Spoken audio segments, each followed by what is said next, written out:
ഹേ hi. അപ്പോൾ ഇന്നത്തെ പരിപാടി എന്ന് പറയുന്നത് നമ്മുടെ ഡ്രോയിങ് സീരീസിൻ്റെ സെക്കൻഡ് പാർട്ടാണ്. അപ്പോൾ ആദ്യം തന്നെ ഒരു പേപ്പർ എടുത്തിട്ട് നമ്മൾ 4 സൈഡ് നല്ല രീതിയിലൊന്ന് വരച്ചു കൊടുക്കുക.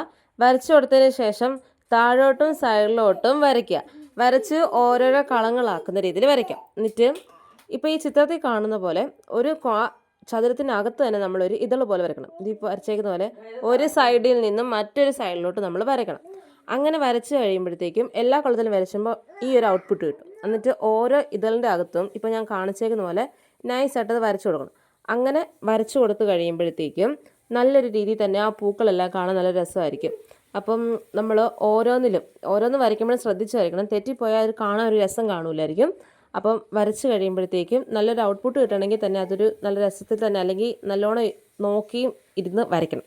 അതിന് ശേഷം നമ്മൾ വരയ്ക്കേണ്ടത് നമ്മളിപ്പം കിടക്കുന്നത് ബ്ലാങ്കായി കിടക്കുന്ന നടുക്ക് വശത്തായിട്ടാണ്. അപ്പം അത് എല്ലാ വരകളും അത് നടുക്കായിട്ട് നമ്മൾ യോജിപ്പിക്കുന്ന രീതിയിൽ വരയ്ക്കണം. അങ്ങനെ വരയ്ക്കുമ്പോഴത്തേക്കും അത് കാണാൻ നല്ല രസമായിരിക്കും. ബ്ലാക്കായിട്ട് വന്നിട്ട് നമ്മൾ ആ നടുക്ക് ബ്ലാക്ക് ഇങ്ങനെ കൂടി കിടക്കുമ്പോൾ നല്ല രസമായിരിക്കും കാണാൻ. അപ്പം ലാസ്റ്റ് ഒരു ഔട്ട്പുട്ട് എന്ന് പറയുന്നൊരു നല്ലൊരു ഔട്ട്പുട്ടായിരിക്കും. നിങ്ങൾക്ക് വരയ്ക്കാൻ അറിയാത്ത ആർക്കായാലും പെട്ടെന്ന് വരയ്ക്കാൻ പറ്റിയൊരു ഔട്ട്പുട്ടാണ് ലാസ്റ്റ് ഔട്ട്പുട്ട്. ഇതാണ്.